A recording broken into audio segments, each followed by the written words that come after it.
Pues empezamos. Empezamos. ¿Cómo iba la canción? Ay, ¿sabes qué? Eso es parte del problema, que no cantabas, Carla. Ya sé, y Dejaste ahora de se me olvidó la cantar. canción. ¿Cómo va? A ver, tararámela tú para que yo la cante. Es la de SportsCenter. Tararara, tararara, ya me acordé. Ah, sí. Yo en mi Tararara. cabeza siempre sale de SportsCenter. Oye, estamos grabando hoy, miércoles 5 de agosto, y hoy en la mañana me desperté con un spotlight padrísimo en White Paper Hoy. El spotlight es una sección que tenemos todos los miércoles donde el equipo investiga algo sobre alguna empresa. Que no necesariamente es noticioso, o sea, no estamos esperando que pase algo con la empresa, sino que una empresa que nos llama la atención. Y hace unas semanas les escribí en el chat del equipo de White Paper háganos un spotlight de Brandy Melville, porque mis hijas estaban obsesionadas y hoy salió, entonces gracias al equipo. Y qué impresión Brandy Melville, esta cadena de tiendas de ropa para chavitas, que me encantó como lo dijeron, que se mercadean como one size fits all, pero realmente es one size fits small. Y sí, o sea, es para niñitas o mujeres Chavita. hiper flaquitas, ¿no? Pero De hecho, iba a poner, perdón que te interrumpa, iba a poner en la redacción chavitas. Y chavitas. dije, no sé si queda, o sea, a pesar de que en White Paper usamos muchas veces términos que no son como que los que formalmente Sí, quedarían en un medio así, pero no sabía cómo, porque, o sea, no podía poner jovencitas, porque la sí. audiencia de White Paper no usa ese término. Y dije chavitas, pero luego no sé si los chilangos se entienden chavitas o nomás los regios. Y era en la madrugada hoy, le estaba moviendo y no puse nada, pero creo que se entiende como Se quiera. entiende perfecto. Y 2 cosas que me llamaron mucho la atención, una ya la sabía y la otra no la sabía. Una es que es una tienda que cuando tú entras, todo está como inspirado en esta estética americana, ¿no? Y americana, entre comillas, lo digo así como muchas banderas de Estados Unidos, muchas cosas que dicen nombres de ciudades de Estados Unidos, Dallas, Austin, Los Ángeles, o sea, todo, o sea, pensarías que absolutamente es una tienda gringa y no, es italiana. Entonces esa es la primera sorpresa. Y la segunda, es que usan a las dependientas de la tienda como su canal de marketing. Entonces, contratan a puras, vuelvo al término, chavitas, que les queda la ropa one size fits small y que están muy emocionadas de trabajar en Brandy y que lo postean todo el tiempo en su Instagram y así. Y hay colas. ¿Y sabes qué? En una de Sí. las tiendas que fui ahora en el verano, cuando hay demasiadas colas, quitan 2 cosas de la tienda. Cierran los probadores y quitan los espejos para que, o Ah, sea, wow, para que agarres lo sea que quieras y, o rápida sea, que la. no tengas tiempo de probarte. Yo pensaría al revés, que si no hay probadores, si no hay espejos, pues menos va a comprar la gente. Aparentemente no, es para darle más rápido la vuelta a la Wow, gente. la Sí. convierte en una tienda online. Fíjate que yo justo descubrí yo no conocía la marca y la descubrí hace algunos meses en el viaje en que fui a Boston, porque me quedé a ver con un amigo para comer en un restaurante y justo estaba la tienda enfrente y había que afuera una Hola. cantidad de fila, así que daba la vuelta a la cuadra, un tipo, no sé, jueves en el mediodía, y le pregunté a la señorita del restaurante, a la que te da la mesa, ¿no? Y decía, no, no, así está siempre. Y yo, ¿pero por qué? ¿Qué venden o qué? No, pues vende t-shirts que están de moda y me impresionó muchísimo. O sea, porque pues tienes al lado miles de tiendas con marcas muy conocidas y lo que sea, pero ninguna tiene fila, ¿verdad?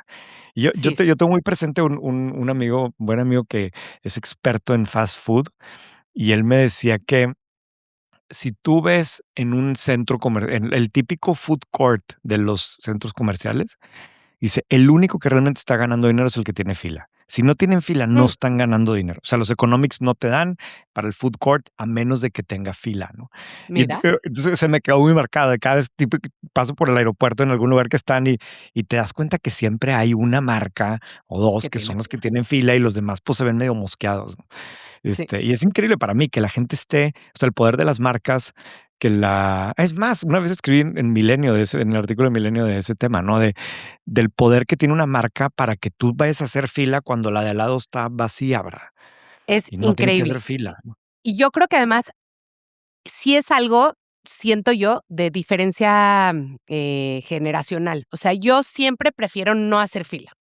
Yo odio las filas, o sea, Y no, mis no voy hijas a siempre prefieren hacer fila. O sea, como que si hay fila, para ellas es como ese es el lugar al que hay que ir, en el café, en el matcha, en la hamburguesa claro, y en la ropita. Y para mí la fila es como que lo que mis papás me contaban del comunismo, de que para todo había que hacer fila, ¿no? Mis abuelos que vivieron unos años en el comunismo antes de llegar a México, decían que lo más terrible era que para la carne fila, para las bolsas fila, ¿no? Para el pollo fila. Y entonces ahora los chavitos quieren hacer fila, en fin. es una locura, pero bueno, Y bueno, la otra cosa es que estas semanas he puesto en mis episodios por escuchar 2 episodios de podcast de White Paper. Uno es la entrevista a Gaby Cámara, que le hacen en Mex Moves. Gaby Cámara es la fundadora de Contramar, este restaurante que se hizo famosísimo por sus tostaditas y porque siempre está lleno, ¿no? Y siempre hay fila. Hablaba un poquitito de que nadie debería de hacer un restaurante porque quiere ganar dinero, que no ganas dinero en los restaurantes, que l que si haces un restaurante es porque quieres tener un restaurante. Y yo creo que eso es algo que yo he escuchado muchas veces, pero siempre veo que la gente cae en la trampa de decir: "No, sí voy a hacer dinero en este restaurante". Obviamente, hay cadenas gigantescas que hacen mucho dinero, pues pero son un muy buen restaurante negocio. así de autor difícilmente hace dinero, ¿no? Sí, había un artículo que publicó, creo que el New York Times hace poco del restaurante el famoso de Dinamarca, creo que se llama Noma, o no me acuerdo Ah, cómo se llama, sí, uno de los sí. más famosos del mundo, pero hacían un drill down de los economics y no ganaba dinero, o ganaba nada porque le pagaba tanto a los empleados, etcétera, ¿no? Pero déjame te platico, yo tengo una anécdota porque el podcast a mí me encantó, este episodio de Max Moves. Eh, a mí me tocó entrevistarla a ella muchos años antes de White Paper, en un Ah, evento que me pidieron a mí que hiciera entrevistas que entrevistara en vivo a algunas mujeres líderes. Una era ella y otra era, la conductora de La Parra. Entonces, estaba, Alondra. Alondra La Parra. Y pasa el tiempo y fui a San Francisco, y Gaby Cámara tenía un restaurante muy famoso en San Francisco, Cala se llamaba, y yo iba en ese entonces con varios ejecutivos de Banregio, era cuando yo estaba en el banco. Y le mandé un mensajito y le dije: "Oye, no sé si te acuerdas de mí, te entrevisté hace tiempo, pero sé que tienes un restaurante", y: claro que sí, mira, aquí, o sea, les hago una reservación", porque de esos que estaban siempre saturados, ¿no? Fuimos a cenar ahí, no tienes una idea.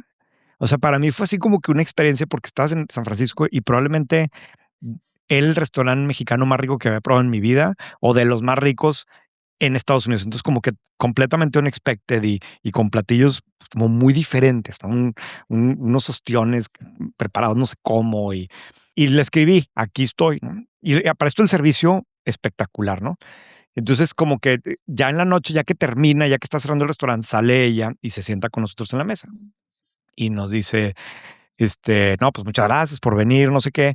¿Y qué les pareció la experiencia? ¿No? Y no, pues todos hablando maravillas de la comida, pero sobre todo lo que más nos había llamado la atención era el servicio. O sea, un nivel de servicio como Que además en Estados Unidos espectacular. O no sea, se la gente distinguen como por el muy servicio. atenta, muy amable, pero sin ser tampoco tan stiff, pero al mismo tiempo como muy correcto. O sea, un balance perfecto.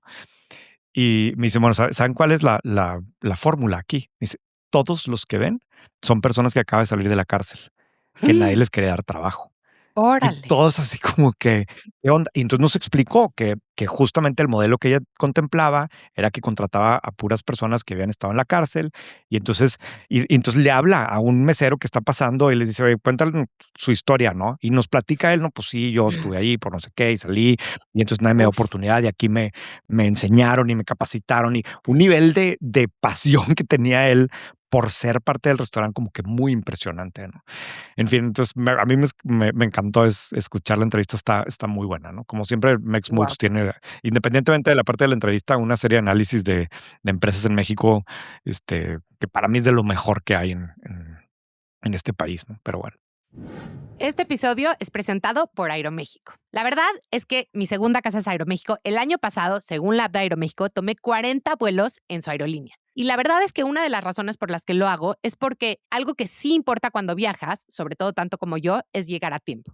Aeroméxico fue reconocida por segundo año consecutivo como la aerolínea más puntual del mundo, según el On-Time Performance Review 2025 de Cirium. El dato es fuerte, 90% de puntualidad después de casi 190,000 vuelos, por encima de aerolíneas como Qatar, Delta o SAS. En una industria donde sostener más de 85% todo un año es rarísimo, esto no es suerte, es operación, procesos y disciplina. Y para los pasajeros de negocios, como yo, la puntualidad es confianza, menos fricción y menos estrés. No es un premio bonito, es una ventaja competitiva real. Gracias Aeroméxico por llevarme a tiempo. Empiezo yo. A ver, esta semana hizo mucho ruido, seguramente lo vieron en White Paper y algunos y varios medios lo cubrieron porque Reuters publicó una nota donde dice que su carne estaría explorando la posibilidad de venderse. Y dicen ahí que la empresa se podría evaluar en más de $2,000 millones, que no tenemos acceso a las cifras de su carne porque es una empresa privada. Hay algunas estimaciones que hablan como de $5,000 millones de ventas anuales. Entonces, ve tú a saber de dónde sacan la cifra para la evaluación. Eh, pero esto es importante porque su carne es una empresa que es bastante más grande que lo que la gente ubica y yo lo conozco muy de cerca porque fue uno de los primeros artículos que hice en White Paper, ¿no?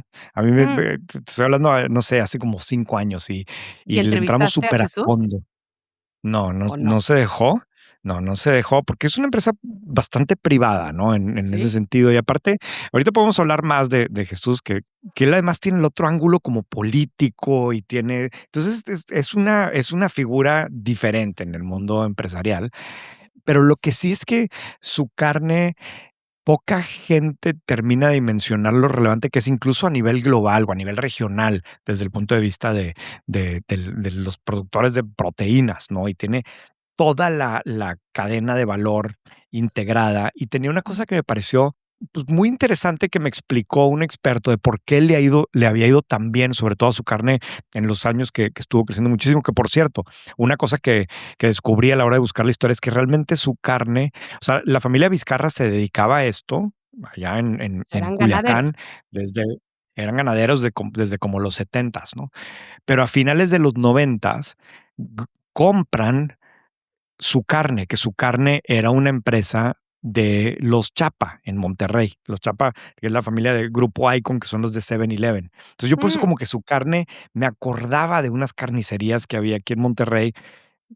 Claro, era una empresa local de Monterrey, pues, relativamente chiquito, dentro de un grupo grandote que la compra esta familia y, y esto estamos hablando justo post Tratado de Libre Comercio, y parte de lo más interesante de su carne, pues es cómo encontró la demanda que había por cierto tipo de cortes fuera de México, ¿no? Y entonces se volvió una empresa con un negocio muy grande fuera de México. Ojo que yo los datos que conseguí son de hace 5 años, ¿no? De cuando publicamos este artículo, que ahí está todo en White Paper, pero en ese entonces lo que encontramos es que como el 40% de los ingresos venían de exportación de carne y de las operaciones en México, como el 60 y tantos por ciento lo genera de una red propia de tiendas que como que no ubicábamos. O sea, como y yo no 300 sabía, tiendas, ¿verdad? o sea, hay carnicerías de su carne.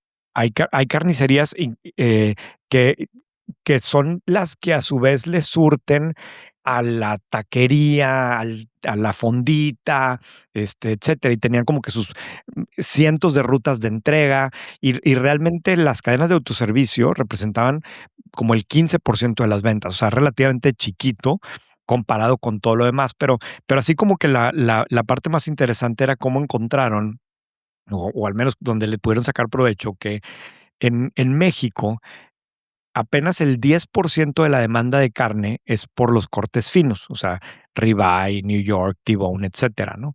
Como el 20% son los cortes medios, que es la rachera, el El cirlón, etcétera. bistec. Y el 70% restante son los cortes económicos, que incluye las pulpas, el bistec, etcétera. O sea, ¿cómo es el consumo de la carne en México? Es así. Los cortes finos son apenas el 10% y el 70% es los cortes más económicos. El problema es que pues así no está distribuida la carne en la vaca, La ¿no? vaca, O sea, de un claro. canal de res, como el 20% es para cortes finos, como un 30% y hasta 40% es para los cortes medios, y entre 40 y 50% es para los cortes económicos. O sea, en México sobra la carne para cortes finos y cortes medios, y falta la carne para cortes económicos. Y esto lo entendió su carne perfecto.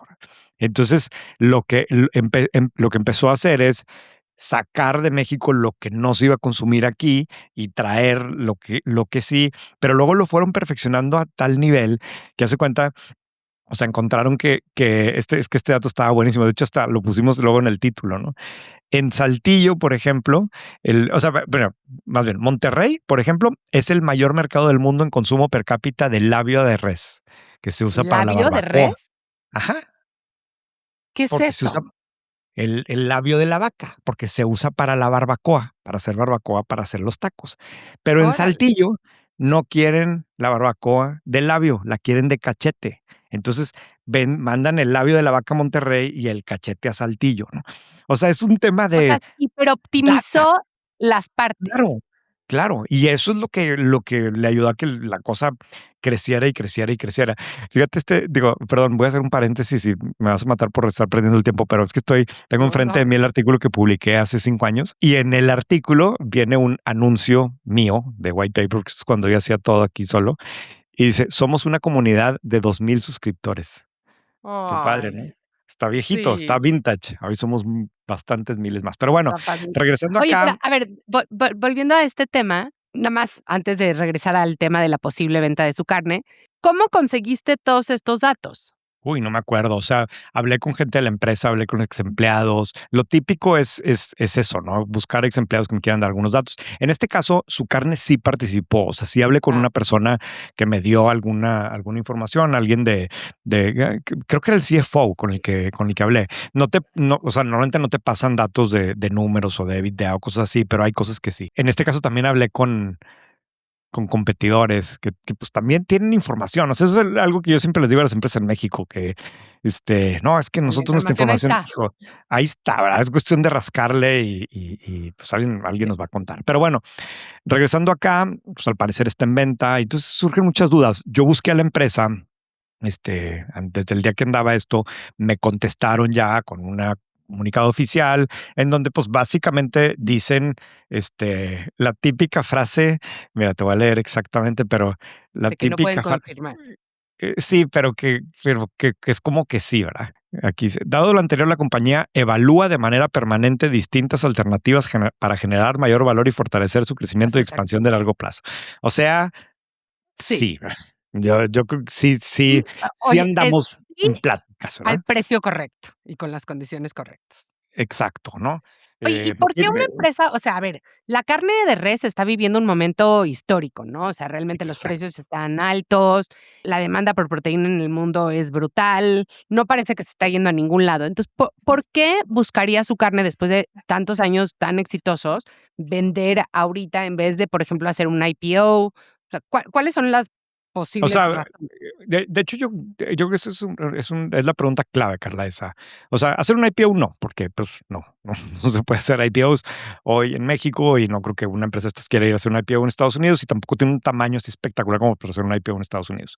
Pero yo creo que un escenario es más bien que quieran vender una parte, ¿no? Y tiene que ver con que dices, oye, pues hoy hay tal demanda por el tema de la proteína que a lo mejor es buen momento. Y a lo mejor es simplemente para andar sondeando, a lo mejor no terminan vendiendo nada, pero simplemente quieren ver si hay interés o no y a qué precio. El lado como negativo de esto es que también ha habido muchos temas con la frontera, ¿no? Y ahí han habido momentos en que, en fechas recientes, en que impiden las exportaciones y que luego Ujú. nomás se puede la vaca o no los cortos. Hay Y una mucha serie de cosas incertidumbre. exacto, ¿no? Que yo creo que eso no ayuda como para vender una empresa de estas en este momento, pero pues bueno, seguramente ellos saben mucho mejor que. A mí una cosa que he aprendido en este trabajo es que siempre lo que nosotros podemos saber es una visión muy parcial y ellos tienen otra información. Ahí se aplica que tienen otros datos, ¿no? Pero de lo que podemos alcanzar de ver de fuera. Luego, siempre también hay temas, o sea, Personales. personales, sí, o sea, yo no sé si también sea una manera de decir, oye, pues a lo mejor es momento de ordenar mis temas sucesorios y pensando en el futuro y digo, es más fácil acomodar esto de otra forma que no tengo idea, ¿no? Pero no sé, Cygnus, por ejemplo, que fue la transacción enorme del año pasado, ¿no? Y de las más grandes en la historia las más grandes en las empresas privadas en México, ¿no? O sea, ahí claramente es un caso en donde se veía que tenían que vender, o sea, porque estaban dispuestos a pagarles un precio espectacular por el momento, por los data centers, todo. Si no se acuerdan, ahí está el artículo en White Paper que lo explica todo, ¿no? Pero también había un tema en donde dices, oye, somos una familia ya muy grande con muchos negocios, pues esta es una buena oportunidad te quieren comprar algo muy caro, pues es más fácil de una vez repartir dinero y que cada familia empiece a hacer sus propias historias, ¿no? Y no tengo manera de comprobar eso, pero hace sentido, ¿no? Cuando ves las dinámicas familiares, el tamaño de las familias, pues son etapas de vida, ¿no? Entonces, no sé, yo creo Claro. que hay cosas así. Evidentemente, el caso de Jesús Vizcarra, pues tiene el otro monstruo que es Salud Digna, ¿no? Que no es una empresa técnicamente, pero ha crecido de manera increíble en México y que ocupa como que una posición competitiva muy particular en este país. No No, es del tamaño de que, su carne, pero tiene digo, también sin mucho conocer potencial de crecimiento, ¿no? y sin conocer a Jesús Vizcarra, pero pienso, a ver, construyes un imperio, tienes suficiente dinero para que tú y el resto de tu familia y las siguientes generaciones viven cómodamente y entonces ahora puedes dedicarte a algo que te dé más propósito, quizás. Y lo empiezas a hacer y te va increíblemente bien, porque no todo el mundo que hace cosas que son sin fines de lucros les va bien. Pero Sí, tienes un claro. impacto tan grande, pues, a lo mejor dice: "La verdad, yo lo que quiero hacer ya el resto de mi tiempo es dedicarme a esto", ¿no? Claro, y esta es una persona que, pues, ha sido funcionario público también, y quienes lo conocen me dicen, a ver, o sea, es un empresario como, prototipo de empresario, o sea, es un tipo muy aventado, que con un drive enorme, etcétera. Y sé que es una empresa que tiene un consejo de verdad, o sea, estás hablando de algo, pues, como que bien armado, ¿no? Bien construido. Entonces, Muy bien vamos a hecho. ver en qué pasa, qué termina pasando. Hay un escenario también aquí que más bien pudiera ser que llegara un fondo de private equity, les comprara alguna participación o lo que sea, pero, pues, más bien, o sea, no sé quién private equity en México no tiene estos tamaños, tendría que No, ser uno gringo, entonces, pues, ve tú a saber qué puede hacer. Para mí siempre la respuesta es, puede aparecer Grupo México, que necesita acomodar caja en todos lados y, pues, le gusta este tema, porque Sigma, pues, esto está muy grande para Sigma. Están las grandes de carne, la brasileña, esta no me acuerdo cómo se llama. JBS. Ajá, hasta tipo luego Tyson, ¿no? Y todos estos Ujú, monstruos que, pues ujú. sí, a lo mejor a alguno le interesa quedarse con esta empresa, pero no sé, yo me imagino que pudiera ser también una oportunidad para una firma de private equity, ¿verdad? ¿Quién sabe? ¿Quién sabe? ¿Seguimos? Bueno, ¿Quieres? sí, vamos Ujú. a hablar de ahora, papel. Kimberly Clark acaba de desarrollar un nuevo proceso. Kimberly Clark, que es quien yo creo que es el mayor productor de papel de baño y todo el papel que se usa para higiene personal y de casa en el mundo, desarrollaron un nuevo proceso para que ya no tengan que hacer el papel a partir de árboles, o sea, de celulosa, sino que lo hacen a partir de una cosa que se llama esperaloe, que es una planta de la familia del agave. Y entonces dicen que lo van a poder usar para papel de baño, servilletas y todo el tipo de producto que hacen, y van a ser al mismo tiempo más suaves y más resistentes. Y esto entiendo que es un descubrimiento muy importante y muy relevante, ¿no? Efectivamente. O sea, el que por cierto yo busqué si Esperaloe se traduce o no, y como que no encontré bien, pero al parecer en español también se llama así, aunque decía que algunos le dicen yuca, pero realmente no es yuca, Ah. la busqué y es una planta que aquí hay, ¿verdad? O sea, no sé si en mi casa hay, pero es como que muy del norte de México y entiendo que Chihuahua y Sonora está lleno, que es como se parece un maguey, pero que tiene las hojitas flaquitas, así muy, Como muy una milpita. picudas. Ah, ¿y no es Este, sábila? ¿Cómo? O sea, hay una plantita así que se llama sábila. No sé, mira, chécale ahí, pero, A ver. eh, me pareció súper relevante, porque incluso, a ver, Kimberly Clark es una empresa pública, hizo un Ah, comunicado en no. donde decía que había desarrollado esta tecnología, que tiene 20 años trabajando en el desarrollo de esta tecnología y que tiene, no sé si es tecnología, pero esto proceso de producción que pues lo describen como algo maravilloso, ¿no? Y creo que el New York Times, Wall Street Journal también trae un artículo al respecto. Sí, o sea, como que en todo es mejor que el papel. O sea, más resistente, más suave, Más pues barato. más ecológico, así como que descubrieron la fórmula más importante para la industria en los últimos siglos, pero que apenas lo van a empezar a implementar en una fábrica en Nuevo México, que iba a ser el primero, y como que está todavía en los primeros pasos, pero es algo que si sí eh, cumple lo que dicen que va a hacer, puede revolucionar por completo la cadena de suministro del papel, que es una muy relevante porque Todo el implica mundo usa más papel. árboles, ¿verdad? O sea, y hay todo un tema, incluso el artículo de Wall Street Journal decía, a ver, aquí las implicaciones es que estos insumos, al menos en Estados Unidos, vienen de Canadá y Estados Unidos, que es donde está el bosque, pero esta planta crece en el sur de Estados Unidos y sobre todo en México. Entonces, Claro. como que hay un tema ahí hasta geográfico importante de lo que me dijo Cloud, es que crece en Coahuila, Nuevo León, Chihuahua y Durango, sobre todo. Sí, Y si yo aquí la veo, o sea, hay aquí en Arteaga, ¿verdad? Y en el rancho y aquí en Monterrey, es como que una plantilla muy, muy común, ¿no? muy de desierto, ¿no? Muy, sí, de zona desértica que requiere muy poca agua, etcétera, ¿verdad? Y bueno, hablando de Kimberly Clark, nada más hablábamos un poquito antes de empezar a grabar de recordar cómo es esto de que en México sabemos que el dueño de Kimberly Clark es Claudio X, que es un personaje muy, muy presente en la vida pública, pero Kimberly Clark es una empresa global. Entonces nos pusimos a checar cómo es la estructura accionaria y Kimberly Clark México, que cotiza en la Bolsa de Valores, Mexicana de Valores, es un joint venture entre justo la familia González y Kimberly Clark Global. Efectivamente, sabes, de lo que hasta donde yo entiendo es que Kimberly Clark en México es una empresa mexicana que casi la mitad es de Kimberly Clark americana, aunque la mayoría está acá, ¿no? Cotiza aquí en bolsa y así es toda la vida y obviamente usa la marca de la gringa, tiene, no sé si cómo se diga, si la licencia de las marcas o qué, pero o sea, no es una subsidiaria de la americana que está acá, sino es una mexicana en joint venture con Kimberly Clark, que pues bueno, es la famosa dueña de Kleenex, ¿no? Y de toda esa serie de marcas de servilletas y pañales y todo lo demás, ¿no? Que no es una situación súper común. Sí, o sea, hay otros casos así, digo, el famoso o el que escuchamos en los últimos meses y el año pasado fue McCormick, que McCormick estaba en una situación parecida con McCormick de Con Herde. México, entre Herdes y McCormick americano, hasta que McCormick americano decidió comprarlo. Creo que no fue todo, compró la mayoría, ¿no? Pero fue una transacción gigante.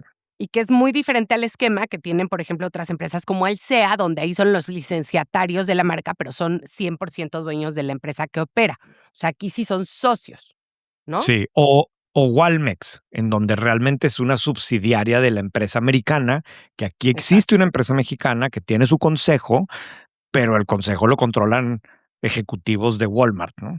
O sea, son Sí. como que diferentes esquemas, o no sé, BBVA, ¿verdad? Que pues realmente no tiene, pues es un banco de España que tiene una subsidiaria en México, ¿verdad?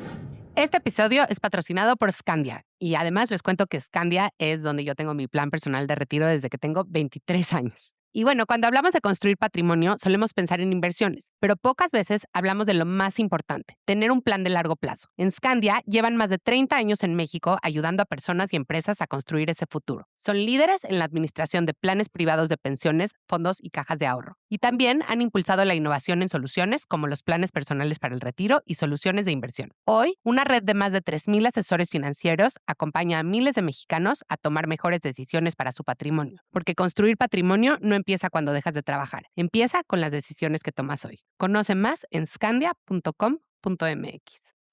Muy Ok, bien.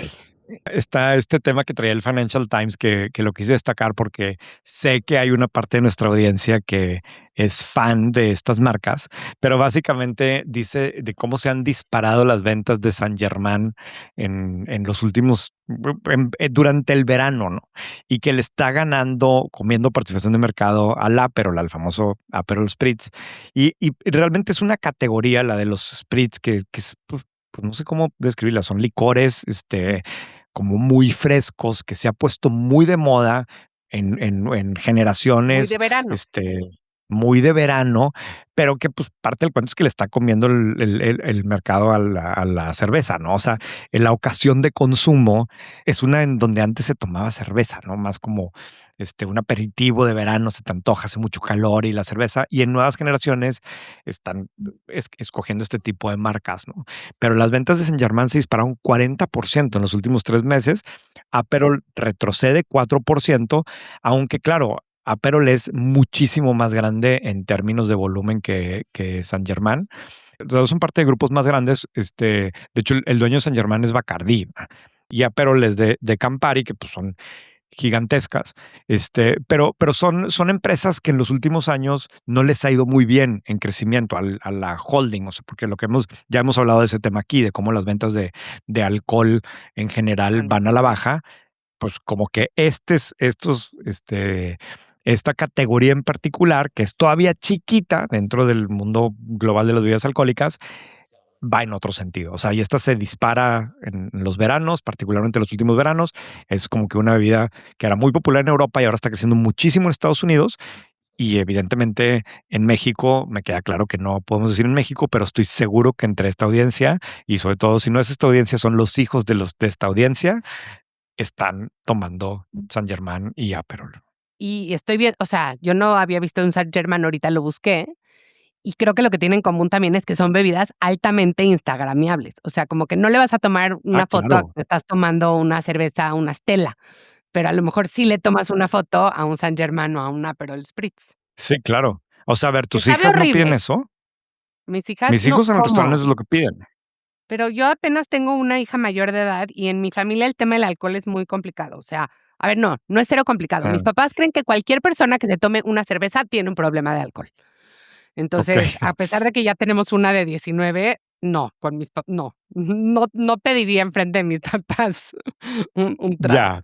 No, acá sí, y digo, yo sí he visto que también sí piden, una michelada a veces, pero una cerveza sola, a lo mejor René de repente pedirá una, algo así, pero no, n es con mucho más frecuencia que piden un Saint Germain o un Aperol Spritz, o sea, ¿Cuánto cuesta más? O sea, ¿cuánto más cuesta? Seguro es 3 veces más caro una Aperol Spritz que una cerveza.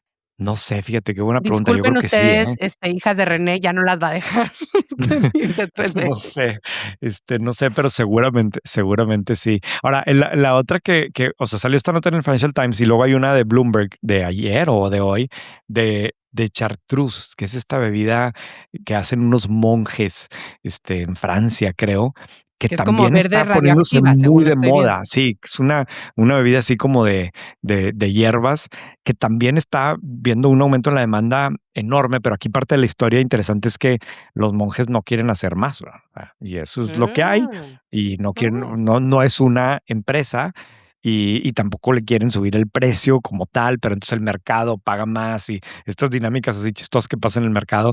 Pero bueno, es como que esta es la que viene ahora. A lo mejor ya San Germán y Aperol van de salida y vendrá el chartreuse, ¿no? Y En fin. chartreuse va a ser como la bolsa Birkin de los licores, porque si los monjes no quieren hacer más, aunque a lo mejor no sea por eso, pero eso lo Claro, que va a hacer es seguramente darle sí. mucho aura Creo que de. tiene otro uso, o sea, creo que esta no reemplaza los spritz, creo que es más bien como digestivo, así más como un fernet, pero bueno, también está poniéndose de moda. Esta nota siento que René me la puso aquí para que me sienta un poco menos mal, porque yo me quería comprar un Tesla, teníamos que cambiar mi minivan que ya tenía 120,000 kilómetros, y hice todo un lobbying en mi casa para que compráramos un Tesla y perdí. Y compramos una Siena, además. Y entonces, aparentemente, Pero no soy la compraste una única. cena, ¿y cuánto tiempo estuviste en lista de espera? Te voy a decir qué pasa. En la pandemia me puse en lista de espera, ¿okey? En la pandemia. Y entonces, de repente, hace como 2 meses me habló, yo creo que, obviamente, mi nombre se traspapeló, y hace como 2 meses yo acabé comprando una Odyssey, porque no hubo manera de encontrar una Siena en esa época. Le metimos 120,000 kilómetros, porque familia grande en la Ciudad de México. Y hace como 2 meses, cuando estaba yo con mi rollazo del Tesla, me marcó la señorita de Toyota y me dijo: "Oiga, ya tenemos, ya su nombre ya llegó a la lista". Yo espero que no se tardó 4 años, yo tampoco le di follow up, y entonces me compré la Siena. Entonces, técnicamente 4 años estuve en lista de espera. Guau, qué increíble. Y entonces compramos una Siena y lo que dice CNN es que no estoy sola, que los millennials están tratando de hacer de que las minivans sean cool de nuevo, que en este año, en 2025, las minivans están creciendo 21% en comparación con el año anterior y están vendiendo en Estados Unidos casi 400,000 unidades.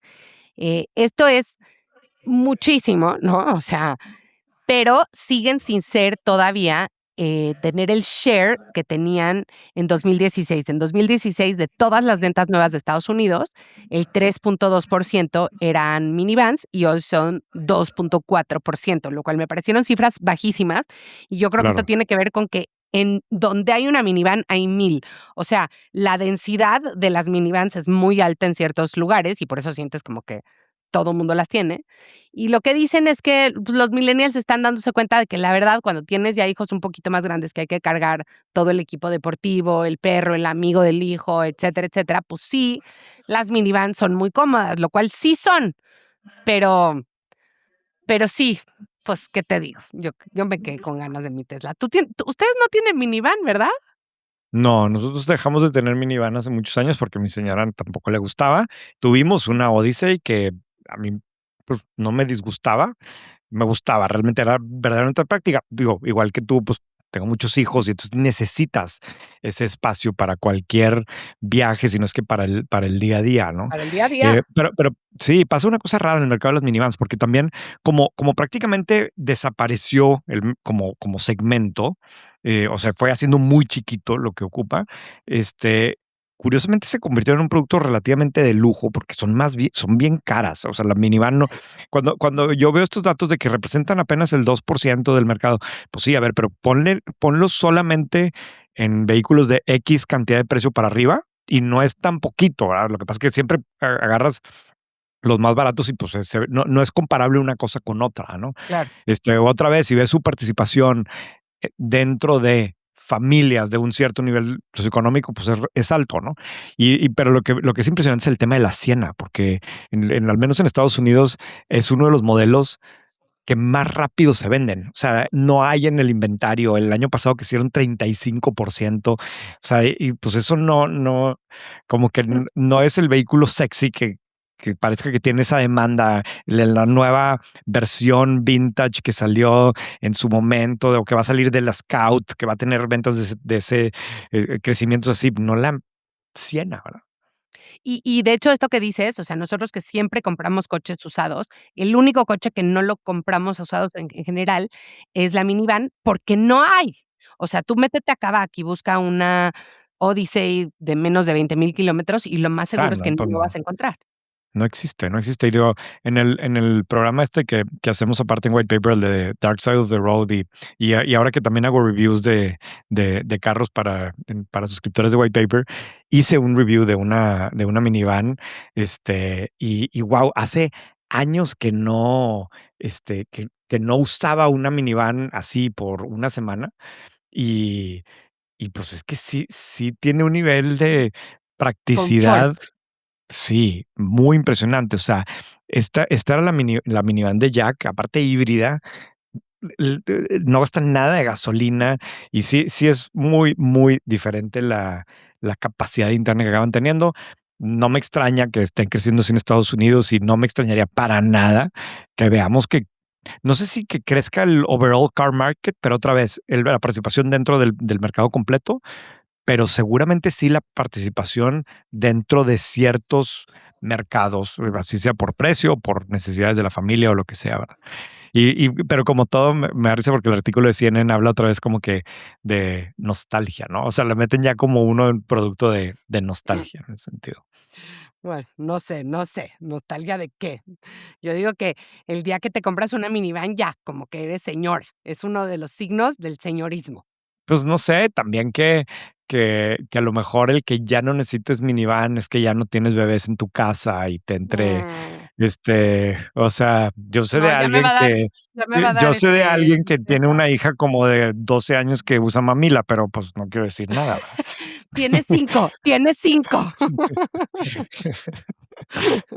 Pero sí, bueno, fíjate que hablando de eso, yo traigo una recomendación de un artículo de opinión del Wall Street Journal que se llama Jan Brady, te necesitamos más que nunca. Y no sé si tú veías The Brady Bunch, un programa que no sé si se grabó en los 60s o estaban solo ambientado en los 60s, pero que eran miles de niños, porque eran los del papá y luego los de la mamá. Y Jan era como el símbolo de la hija sándwich, ¿no? Y entonces el artículo habla de que cada vez hay menos hijos sándwich porque las familias o están teniendo un solo hijo o están teniendo dos, sobre todo en Estados Unidos, aunque en México también la tasa o sea, Ujú. el tamaño de familia se ha hecho muy chiquito. Y entonces hablan de qué importante era tener un hijo de en medio, porque ese hijo de en medio, pues qué características tenía y, en fin, se me hizo muy bonito y dice que literalmente son una especie en estado de extinción. Tú eres el mediano, ¿no, René? No, yo soy el mayor. Ah, yo pensé que eras el mediano, no sé por qué. No, yo Entonces, soy el bueno, está mayor, bueno el soy artículo. sí me imagino y me dejaste pensando y sí, pues juegan un rol distinto. Tenías una duda de la semana tú, Carla. Mi duda de la semana, en White Paper publicamos que Revolve mm, este portal o este sitio de e-commerce especializado en marcas de lujo, está creciendo 80% sus ventas en México. 80% sobre qué, no sabemos, pero igual lo Sobre reportaron nada, sí. en Ujú, sus ventas, en su reporte trimestral, entonces algo debe ser relevante. Y yo ujú. siempre he tenido la duda de qué tan relevante es el mercado del lujo en México. O sea, si realmente hay potencial o sea, para que crezca más, para hacer mercados de segunda mano con una profundidad interesante, o si el comprador igual se va a ir a Estados Unidos o a Europa a comprarse las cosas de lujo. Entonces, esa era mi duda, ¿no? ¿Qué tan grande realmente es el mercado del lujo en México? Pues ve los resultados del Palacio de Hierro. O sea, creo que no me acuerdo si lo platicamos en la semana pasada, pero si no, tú, o sea, ¿qué pasó en el último trimestre? Y ves, no sé, los resultados de Electra cayeron, de la parte comercial, de la parte de ventas de las tiendas, cayeron como 10%. Liverpool se quedó flat y el único que crece es Palacio de Hierro ahora. Claro. Entonces, digo, obviamente son operaciones de mucho más chiquitas que las otras, ¿no? Así es. Pero en algún momento que me ha tocado entrevistar a gente que representa marcas de lujo, a México lo ven como un país como muy chiquito, pero que sí vale la pena estar. Que sí, o sea, que sí les justifica tener algo. Normalmente no es algo por sí solos, por eso, pues normalmente se van a buscar aliar con Grupo Axo, con el mismo Palacio de Hierro para operar sus marcas y demás, porque no tiene el tamaño como para decir, bueno, voy a ir y voy a contratar un equipo y no, mejor que lo hago por medio de alguien más, pero sí le quiero sacar provecho, sí quiero que esté ahí mi marca, porque sí hay gente que la compra y sí, tiene razón, muchos de los clientes de esas marcas también las compran en otros países, pero es que, o sea, se nos olvida que a veces también, por ejemplo, la Ciudad de México es destino de compras para gente que no vive en la Ciudad de México, Guadalajara y Monterrey, ¿no? Y Sí, que viven en ciudades más chicas de México, ¿no? Y lo mismo pasa en Monterrey. O sea, me acuerdo platicaba con un amigo que tiene hoteles aquí, que me decía, a ver, históricamente los hoteles en Monterrey eran de lunes a viernes para la gente que venía de trabajo, ¿no? Y y eso ha ya. venido cambiando en los últimos años, ¿no? Y ahora también hay gente los fines de semana y es como que una sorpresa. ¿Y por qué fregados hay gente el fin de semana en Monterrey? Y resulta que, pues no sé, el fin de semana de Pal Norte, ¿no? Pues miles de personas. Y luego que las graduaciones del TEC, ¿no? Pues hay miles de personas de otros estados que vienen a Monterrey porque son las graduaciones de las universidades. Y O el luego concierto de tienes Bad Bunny, bodas. ¿no? Y luego el concierto de no sé qué. Y esta persona me dijo, y ahora tienes gente que viene pues, de otras ciudades porque le gusta hacer shopping en Monterrey, ¿verdad? Digo, Sí, porque hay seguramente nos van a. Lululemon y Claro, ¿no? entonces, pues han ido cambiando las ciudades en ese sentido, pero al final sí creo que hay un tema de espacio interesante, no que transforme para nada a una marca de lujo, no vamos a ser China, pero luego si eso le metes además el factor de crédito y ves, por ejemplo, la cantidad de las ventas que tiene Palacio de Hierro, que son con sus propias tarjetas, pues le metes una posibilidad de acceso a productos pues completamente distintas, ¿no? En Sí, fin, pues ahí está. sí, sí, sí. No sé qué decir, me agarraste en curva. Sí. Pues deja de estar haciendo otras cosas, estás viendo No ahí estoy TikTok. haciendo nada. Estoy No, a ver, tejiendo. o sea, ve, o sea, después de lo de la semana pasada, yo veo, para quien no está viendo en video, veo que Carla no está volteando a verme y no está poniendo atención, y yo Estoy juré que súper estaba, poniendo atención. no, y resulta que otra vez está tejiendo, ¿verdad? De hecho, Muy bien. encuentro que pongo mucha más atención.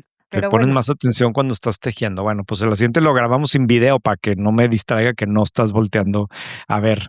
Muy bien, simplemente por no dejar, quien no tiene una suscripción en White Paper todavía, mándenme un mail, rene@whitepaper.mx, y encantado les hago una suscripción de prueba. ándale. La realidad Uy, es que sí, de una vez, o esto sea, es la primera vez en la vida que lo escucho, ¿eh? les hago una suscripción de prueba para que vean el tipo de contenido que hacemos todos los días, el contenido original y demás, porque sé que es Las suma, ilustraciones. las ilustraciones, las gráficas, sé que es sumamente valioso para mucha gente. Sí, Gracias, Carla. gracias a ti, René. Este episodio es presentado por Aeroméxico. La verdad es que mi segunda casa es Aeroméxico. El año pasado, según la app de Aeroméxico, tomé 40 vuelos en su aerolínea. Y la verdad es que una de las razones por las que lo hago es porque algo que sí importa cuando viajas, sobre todo tanto como yo, es llegar a tiempo. Aeroméxico fue reconocida por segundo año consecutivo como la aerolínea más puntual del mundo, según el On Time Performance Review 2025 de Cirium. El dato es fuerte, 90% de puntualidad después de casi 190,000 vuelos, por encima de aerolíneas como Qatar, Delta o SAS. En una industria donde sostener más de 85% todo un año es rarísimo, esto no es suerte, es operación, procesos y disciplina. Y para los pasajeros de negocios como yo, la puntualidad es confianza, menos fricción y menos estrés. No es un premio bonito, es una ventaja competitiva real. Gracias Aeroméxico por llevarme a tiempo.